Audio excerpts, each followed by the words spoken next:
বন্ধু গোলাপি। ও কাকু কাকু ভিক্ষা দেন তো। এই গোটটা একটা দিন এসে ভিক্ষা পায় না সালা। নতুন বিয়া করলে পোলা বানায় একটা ঝামেলা, দরজা খুলতে চায় না। ও কাকু ও মুরগির কুটি স্যামসং দয়ালের নামে বড় জাহালা রে, আমার গনিশার নামে বড় জাহালা রে, মালা রাখবো না মালা রাখবো না।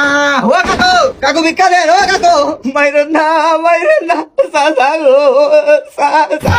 ও কাকু দরজা খুলেন ভিক্ষা দেন। আল্লাহ নতুন বিয়া করলে পোলাপান দরজা খুলতে চায় না, এটা তো স্বাভাবিক। ও কাকু এই সইস্যু তো আগা মাথা বাঙ্গারি চুরা বিক্রি। বাঙালি কই রে? আরে বাঙ্গারি না খাতো ভিক্ষা দে। এই মিয়া পাগল নাকি? এই কোন স্টাইলে ভিক্ষা চাওয়া? কোয়ালিটি না কোয়ান্টিটি বাবা দিলাম। সোজা আঙ্গুলে গিয়ে উঠে না তো, তাই আঙ্গুলটা একটু বাঁকা করলাম। রাখি ঝুঁকা জ্ঞান সাল এই লন মিয়া।